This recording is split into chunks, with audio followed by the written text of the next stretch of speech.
പലരോടും സ്വപ്നങ്ങളെക്കുറിച്ച് ഞാൻ ചോദിക്കാറുണ്ട്. എൻ്റെ പ്രോഗ്രാമുകളിൽ ട്രെയിനിങ്ങിൽ വരുന്ന ആളുകളോടൊക്കെ സ്വപ്നങ്ങളെക്കുറിച്ച് ചോദിക്കും. ഏയ്, നിങ്ങൾക്ക് സ്വപ്നങ്ങളുണ്ടോ? എന്താണ് നിങ്ങളുടെ സ്വപ്നങ്ങൾ എന്നൊക്കെ പറയുമ്പോൾ ഞാൻ ഞെട്ടിപ്പോവാറുണ്ട്. മനുഷ്യന് ലക്ഷ്യവുമായി ബന്ധപ്പെട്ട് അല്ലെങ്കിൽ സ്വപ്നവുമായി ബന്ധപ്പെട്ട് രണ്ട് പ്രശ്നങ്ങളാണുള്ളത്.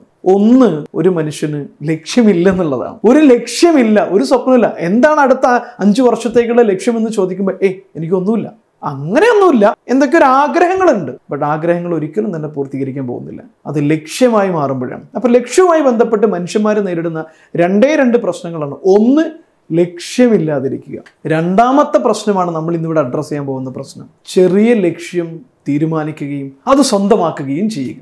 ചെറിയ ലക്ഷ്യം, ഫോർ എക്സാമ്പിൾ എനിക്കൊരു LDC പരീക്ഷയിൽ പാസ്സാവണം, ഗവൺമെൻറ് ജോലി നേടണം, അല്ലെങ്കിൽ ഒരു ബിസിനസ് തുടങ്ങണം, ഒരു ചെറിയൊരു ബിസിനസ് തുടങ്ങണം, അല്ലെങ്കിൽ ഗൾഫിൽ പോകണം. ഇങ്ങനെയുള്ള വളരെ ചെറിയ ലക്ഷ്യം തീരുമാനിക്കുകയും അത് നേടുകയും ചെയ്യുക. ആദ്യത്തെ പ്രശ്നമുണ്ട്, ലക്ഷ്യമില്ല എന്ന് പറയുന്ന പ്രശ്നം ഒരു വലിയ ലക്ഷ്യം ഫിക്സ് ചെയ്യുന്നതോടുകൂടി തീർന്നു. പക്ഷേ ചെറിയ ലക്ഷ്യം പ്ലാൻ ചെയ്യുകയും അത് നേടുകയും ചെയ്ത ആളുകളെയാണ് നമുക്ക് ഡീൽ ചെയ്യാൻ ഏറ്റവും ബുദ്ധിമുട്ട് കയറിയിട്ടുള്ളത്. കാരണം എന്താ?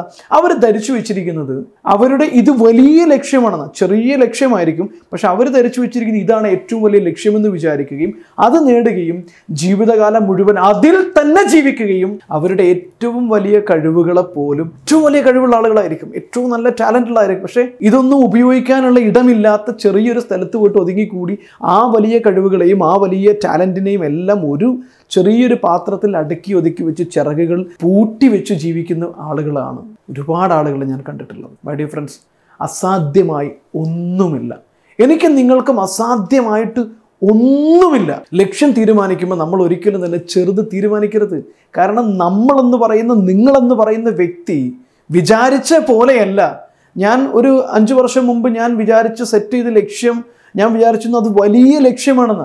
പക്ഷെ യാത്ര തുടങ്ങി 1 വർഷം കഴിഞ്ഞപ്പോഴേക്കും, ജെനുവനായിട്ടാണ് പറയുന്നത്, ഞാൻ 5 വർഷം കൊണ്ട് എത്തിച്ചേരണമെന്ന് വിചാരിച്ച ഗോൾ ഞാൻ യാത്ര തുടങ്ങി 1 വർഷത്തിനുള്ളിൽ എനിക്ക് നേടാൻ പറ്റി എന്നുള്ളതാണ്.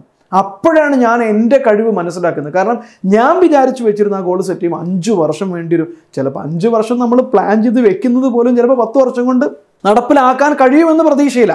അങ്ങനെയാണ് ഞാൻ അതിലേക്ക് യാത്ര തുടങ്ങിയത്. പക്ഷെ 1 വർഷത്തിനുള്ളിൽ ഞാൻ ആ ലക്ഷ്യം ക്രോസ് ചെയ്തിട്ട് പോയി. എൻ്റെ ലൈഫിലുണ്ടായത് അതിപ്പോഴാണ് ഞാൻ നമ്മളെന്ന് പറയുന്ന വ്യക്തിയുടെ അനന്തമായ സാധ്യതയെക്കുറിച്ച്, നമ്മൾ വിചാരിച്ച പോലെ ഒന്നും അല്ല ഭായി, നമ്മൾ പ്ലാൻ ചെയ്തിരിക്കുന്ന ലക്ഷ്യം അത് വലുതായിരിക്കണം. എത്ര വലുതായാലും ഒരു കുഴപ്പമില്ല. കാരണം ഈ ലോകത്ത് ഇതൊക്കെ ഈ മനുഷ്യന്മാർ പ്ലാൻ ചെയ്ത് നടത്തിയത് തന്നെയാണ്. ഈ മനുഷ്യന്മാരുണ്ടാക്കിയതാണ് ഇതെല്ലാം. ചന്ദ്രനിലേക്ക് മനുഷ്യനെ കൊണ്ടുപോയതും മനുഷ്യന്മാരുടെ ലക്ഷ്യത്തിൻ്റെ ഭാഗമാണ്. മണിക്കൂറിൽ 1000 കിലോമീറ്റർ ആകാശത്തിലൂടെ സഞ്ചരിക്കുന്ന വിമാനവും മനുഷ്യന്മാരുടെ ലക്ഷ്യമാണ്. 800-850 ആളുകളെയൊക്കെ വലിച്ചുകൊണ്ട് പോകുന്ന 380 പോലുള്ള വലിയ ജംബോ വിമാനങ്ങളും മനുഷ്യന്മാരുടെ ലക്ഷ്യമാണ് ഭായി. അതിനപ്പുറത്തുള്ള ലക്ഷ്യങ്ങളും ലോകത്ത് നടന്നുകൊണ്ടിരിക്കുന്നു. വലിയ വലിയ ലക്ഷ്യങ്ങൾ. മണിക്കൂറിൽ 3000 കിലോമീറ്റർ ഏകദേശം സഞ്ചരിക്കാൻ കഴിയുന്ന പ്രൂവൺ ആയിട്ടുള്ള ഹൈപ്പർ ലൂപ്പിൻ്റെയൊക്കെ പഠനങ്ങളും പരീക്ഷണങ്ങളും നടന്നുകൊണ്ടിരിക്കുന്ന ഒരു ലോകത്താണ് നമ്മൾ ഇപ്പോഴും സൈക്കിളിൽ ചവിട്ടുന്നതിനെ കുറിച്ച് അല്ലെങ്കിൽ ബൈക്കിൽ പോകുന്നതിനെ കുറിച്ച് വലിയ ലക്ഷ്യമായിട്ട് പ്ലാൻ ചെയ്തുകൊണ്ടിരിക്കുന്നത്. നമ്മളെന്ന് പറയുന്ന വ്യക്തിയുടെ ടാലൻ്റ് എന്ന് പറയുന്നത് ഫ്ലെക്സിബിളാണ്, ഇലാസ്റ്റിസിറ്റി ഉള്ളതാണ്. നമ്മൾ പ്ലാൻ ചെയ്യുന്ന ലക്ഷ്യം എത്ര വലുതാണോ അതിനനുസരിച്ചിട്ടാണ് നമ്മുടെ കഴിവ് വർദ്ധിക്കുക. കാരണം വലിയ ലക്ഷ്യമുണ്ടെങ്കിലല്ലേ കഴിവ് വർദ്ധിക്കേണ്ട ആവശ്യമുള്ളൂ. നിങ്ങൾക്ക് നിലവിലുള്ള ടാലൻ്റ് ഒന്നും വർദ്ധിപ്പിക്കാതെ തന്നെ നേടാൻ കഴിയുന്ന ചെറിയ ലക്ഷ്യമാണെങ്കിൽ അത് വർദ്ധിക്കില്ല. അപ്പം നിങ്ങൾ വലിയ ഗോൾ തന്നെ പ്ലാൻ ചെയ്യണം. ഗോള് സെറ്റ് ചെയ്യുന്നതിൻ്റെ ഏറ്റവും പ്രധാനപ്പെട്ട സംഭവം എന്താണെന്ന് ചോദിച്ചു കഴിഞ്ഞാൽ, നിങ്ങൾക്ക് ഇപ്പം നേടാൻ കഴിയുമെന്ന് വിചാരിക്കുന്ന ഏറ്റവും വലിയ ഒരു ലെവലില്ലേ, ആ ലെവലിൻ്റെ ഒരു 100 ഇരട്ടി വലിയ ഗോളാണ് നിങ്ങൾ സെറ്റ് ചെയ്യേണ്ടതെന്നാണ് എൻ്റെ അഭിപ്രായം. കാരണം നമ്മുടെ ടാലൻറ്റ് ആ 100 ഇരട്ടി വലുപ്പമുള്ള ഗോൾ എന്ന് പറയുന്നത് ഏകദേശം ഒരു 5-10 വർഷത്തിനുള്ളിൽ നമുക്ക് നേടാൻ കഴിയുന്ന ഒന്നാണ്. അത് എത്തുമ്പോഴേ, യാത്ര തുടങ്ങുമ്പോഴേ നിങ്ങൾക്ക് മനസ്സിലാവുള്ളൂ നിങ്ങൾ അത്രയും ക്യാപ്പബിൾ ആയിട്ടുള്ള ഒരാളാണെന്ന്. പക്ഷെ ചെറിയ കാര്യങ്ങൾ ചിലത് ശ്രദ്ധിക്കണം. ഒന്ന്, വിശ്വസിക്കണം. എത്ര വലിയ ഗോളാണോ നിങ്ങൾ പ്ലാൻ ചെയ്തിരിക്കുന്നത് അത് വിശ്വസിക്കുക. ബിലീവ്, എനിക്ക് കഴിയും, ഞാനത് നേടിയെടുക്കുമെന്നുള്ള ഉറച്ച വിശ്വാസം നിങ്ങളിലുണ്ടെങ്കിൽ, നിങ്ങൾക്കതിനുള്ള ബോധ്യമുണ്ടെങ്കിൽ, നിങ്ങളെ കൊണ്ട് കഴിയുമെന്നുള്ള തോന്നലുണ്ടെങ്കിൽ, തീർച്ചയായിട്ടും അസാധ്യമായത് ഒന്നുമില്ല, അത് നിങ്ങൾക്ക് നേടിയെടുക്കാൻ കഴിയും. അതോടൊപ്പം തന്നെ രണ്ടാമത്തെ കാര്യം, വലിയ ലക്ഷ്യം സെറ്റ് ചെയ്ത് കഴിഞ്ഞാൽ ഒന്നാമത്തത് വിശ്വസിച്ച് കഴിഞ്ഞാൽ രണ്ടാമത്തെ കാര്യം എന്താണെന്ന് വെച്ച് കഴിഞ്ഞാൽ സ്കിൽ സെറ്റാണ്. കഴിവ് വർദ്ധിപ്പിക്കുക. നമ്മളിൽ ഒരുപാട് കഴിവുണ്ട്. നമ്മുടെ ലക്ഷ്യം നേടാൻ വേണ്ടിയിട്ട് വലിയ ലക്ഷ്യമായിരിക്കും, അതിന് നിലവിലുള്ള ടാലൻറ്റ് പോരാ, ശരിയാണ്. പക്ഷെ ഡെയിലി എന്ന രീതിയിൽ നിങ്ങൾ നിങ്ങളുടെ കഴിവിനെ ഡെവലപ്പ് ചെയ്യാൻ ശ്രമിച്ചുകൊണ്ടേയിരിക്കണം. അതിനൊരു പ്രത്യേകിച്ച് പീരീഡൊന്നുമില്ല. അല്ലെങ്കിൽ ഇന്ന് മതി, ഇത്ര മതി, നാളെ ഇത്ര മതി എന്നല്ല. ഓരോ ദിവസവും നിങ്ങൾ നിങ്ങളോടാണ് കോമ്പറ്റ് ചെയ്യേണ്ടത്. നിങ്ങൾക്കൊരു കോമ്പറ്റീറ്റർ ഇല്ല. നിങ്ങൾക്ക് ലോകത്തെ ഒരാളും കോമ്പറ്റീറ്റർ അല്ല. നിങ്ങൾ മാത്രമാണ് നിങ്ങളുടെ കോമ്പറ്റീറ്റർ. ഞാൻ മാത്രമാണ് എൻ്റെ കോമ്പറ്റീഷൻ. ഇന്നലേക്കാളും മികച്ച കസാക് ബെഞ്ചാലി, ഇന്നലേക്കാൾ മികച്ച കസാക് ബെഞ്ചാലി, കഴിഞ്ഞ മാസത്തേക്കാൾ മികച്ച കസാക് ബെഞ്ചാലി, കഴിഞ്ഞ വർഷത്തേക്കാൾ മികച്ച കസാക് ബെഞ്ചാലി. അത് സൃഷ്ടിക്കുക എന്ന് പറയുന്നതാണ് എൻ്റെ ലക്ഷ്യം. അതുപോലെ തന്നെ നമ്മൾ ഓരോരുത്തരും നമ്മളെക്കാൾ മികച്ച, ഇന്നലെയേക്കാൾ മികച്ച നിങ്ങൾ ഓരോ ദിവസവും കഴിവിൻ്റെ കാര്യത്തിൽ ഇന്നലെ ചെയ്തതിനേക്കാൾ കൂടുതൽ കാര്യങ്ങൾ, ഇന്നലെ ചെയ്തതിനേക്കാൾ കൂടുതൽ നേട്ടങ്ങൾ, ഇന്നലെ പരിശ്രമിച്ചതിനേക്കാൾ കൂടുതൽ പരിശ്രമിച്ചിട്ട് ഓരോ ദിവസവും നിങ്ങളുടെ സ്കില്ല് വർദ്ധിപ്പിച്ചുകൊണ്ടിരിക്കണം. ഒരു ദിവസം നിങ്ങൾ നിങ്ങളുടെ ഗോളിൽ മുത്തമിടും. പിന്നെ മൂന്നാമത്തെ ഒരു കാര്യം കൂടെ പറയാനുണ്ട്. ഗോളിലേക്കുള്ള യാത്ര സ്വാഭാവികമായിട്ടും ഉയരത്തിലേക്കുള്ള യാത്രയ്ക്ക് എപ്പോഴും തടസ്സങ്ങളുണ്ടാകും. താഴേക്ക് പോകാൻ എളുപ്പമാണ്, പക്ഷെ ഉയരങ്ങൾ കീഴടക്കുമ്പോൾ അതിൻ്റേതായിട്ടുള്ള സ്വാഭാവിക പ്രതിസന്ധി ഉണ്ടാകും. കാരണം ഓരോ ഉയരങ്ങൾ കീഴടക്കണമെങ്കിലും ആ പ്രതിസന്ധി തരണം ചെയ്യുമ്പോൾ മാത്രമാണ് ആ ഉയരം എന്ന് പറയുന്ന തലത്തിൽ നമുക്ക് എത്തിക്കഴിഞ്ഞാൽ അവിടുത്തെ കാലാവസ്ഥയുമായിട്ട് പൊരുത്തപ്പെടാൻ കഴിയുകയുള്ളൂ. നിങ്ങൾ ഹൈ ആൾട്ടിറ്റ്യൂഡുള്ള സ്ഥലങ്ങളിലേക്ക് യാത്ര പോയിട്ടുള്ളവരാണെങ്കിൽ, കുളു മണാലി പോലെ അല്ലെങ്കിൽ ലഡാക്ക് പോലെയുള്ള സ്ഥലങ്ങളിലേക്ക് നിങ്ങൾ യാത്ര പോയിട്ടുള്ള ഒരാളാണെങ്കിൽ, ഉയർന്ന സ്ഥലത്തേക്ക് ടിബറ്റിലേക്കോ ഒക്കെ യാത്ര പോയിട്ടുള്ള ഒരാളാണെങ്കിൽ, നിങ്ങൾ ഫ്ലൈറ്റിലാണ് പോയത് എങ്കിൽ നിങ്ങൾ അവിടെ എത്തിക്കഴിഞ്ഞാൽ 1-2 ദിവസം ധാരാളം വെള്ളം കുടിച്ചിട്ട് റൂമിൽ തന്നെ ഇരിക്കണം എന്ന് പറയും. കാരണം എന്താണെന്നറിയാമോ?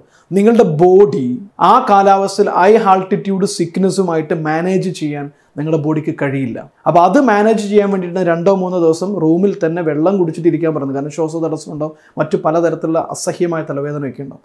നേരെ മറിച്ച് നിങ്ങൾ ബൈക്കിലോ അല്ലെങ്കിൽ ബൈ റോഡാണ് പോകുന്നതെങ്കിൽ നിങ്ങൾക്ക് പ്രത്യേകിച്ച് അങ്ങനെയൊന്നും വേണ്ടി വരില്ല. കാരണം ഈ യാത്രയിൽ തന്നെ നിങ്ങൾ അതിന് വേണ്ടിയിട്ടുള്ള കരുത്ത് നേടിയിട്ടുണ്ടാകും. കാരണം യാത്ര എന്ന് പറയുന്ന ഫ്ലൈറ്റ് യാത്ര പോലെയല്ല ബൈ റോഡ് പോകുന്നത്. ഒരുപാട് പ്രയാസങ്ങളുണ്ടാകും, ഒരുപാട് ഉയരങ്ങൾ കീഴടക്കുമ്പോഴുള്ള തടസ്സങ്ങളൊക്കെ ഉണ്ടാകും. പക്ഷേ ആ തടസ്സങ്ങൾ നേരിടുമ്പോൾ അതിനെ അതിജീവിച്ച് മുന്നോട്ട് പോകുമ്പോഴാണ് ഒരു ഹൈ ആൾട്ടിറ്റ്യൂഡ് സക്സസ്സിൽ നിൽക്കാനും സ്റ്റേ ചെയ്യാനുള്ള കപ്പാസിറ്റി നിങ്ങൾക്ക് കിട്ടുക എന്ന് പറയുന്നത്.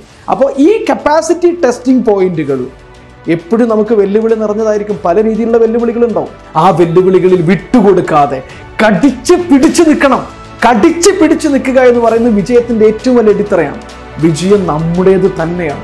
എത്ര വലിയ ലക്ഷ്യമാണെങ്കിലും ശരി, വിശ്വസിച്ചു കഴിഞ്ഞാൽ, നിരന്തരം ഡെയിലി എന്ന രീതിയിൽ കഴിവുകൾ വർദ്ധിപ്പിച്ചു കഴിഞ്ഞാൽ, പരീക്ഷണങ്ങളിലും പ്രതിസന്ധികളിലും കടിച്ചു പിടിച്ചു നിന്ന് കഴിഞ്ഞാൽ, ഒരു ദിവസം നമുക്ക് ആ ലഡാക്കിലേക്ക് അല്ലെങ്കിൽ എവറസ്റ്റിൻ്റെ മുകളിൽ കയറി നിന്നുകൊണ്ട് ഞാനിത് കീഴടക്കിയിരിക്കുന്നത് പറയാൻ കഴിയും.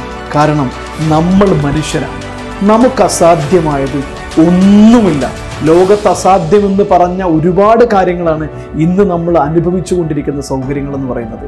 മനുഷ്യന്മാരെ കണ്ട് സംസാരിക്കുക, അമേരിക്കയിലും ഇന്ത്യയിലുമുള്ള മനുഷ്യനെ കണ്ട് സംസാരിക്കുക എന്ന് പറയുന്നത് 20 വർഷം മുമ്പ് അസാധ്യമായിരുന്നു, അല്ലെങ്കിൽ 30 വർഷം മുമ്പ് അസാധ്യമായിരുന്നു. ഇന്ന് നമ്മൾ അതാണ് ചെയ്തുകൊണ്ടിരിക്കുന്നത്. അല്ലെങ്കിൽ 2000-3000 കിലോമീറ്റർ അപ്പുറത്തുള്ള ദുബായിലേക്ക് വെറും 3.5 മണിക്കൂർ കൊണ്ട് എത്തിച്ചേരുക എന്ന് പറയുന്ന ഒരു 19 വർഷം മുമ്പ് അല്ലെങ്കിൽ ഒരു 100 വർഷം മുമ്പ് അസാധ്യമായിരുന്നു. പക്ഷെ നമ്മളിതെല്ലാം ചെയ്തുകൊണ്ടിരിക്കുന്നു. ഒരു കാലത്ത് അസാധ്യമായതെല്ലാം ഇന്ന് സാധ്യമായത് മനുഷ്യന് മാത്രം സാധിച്ച കഴിവാണ്. അതുകൊണ്ട് തന്നെ നമ്മൾ മനുഷ്യനാണ് ബൈ. നമുക്ക് അസാധ്യമായത് ഒന്നുമില്ല.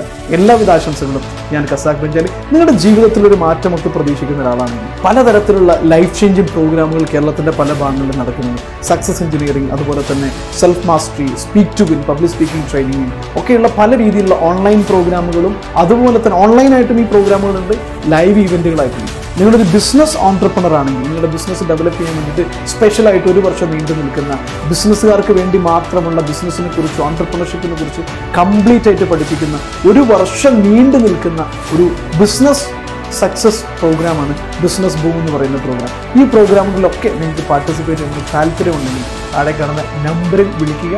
മറക്കണ്ട വിളിക്കാൻ, അല്ലെങ്കിൽ മെസ്സേജ് അയച്ചാൽ മതി. നിങ്ങളുടെ കൗൺസിലേഴ്സ് നിങ്ങൾക്ക് അതിനെക്കുറിച്ചുള്ള മുഴുവൻ ഡീറ്റെയിൽസും തരുന്നതാണ്. ഒരിക്കൽ കൂടി ഈ വീഡിയോ കണ്ടതിൽ ഒരുപാട് നന്ദി.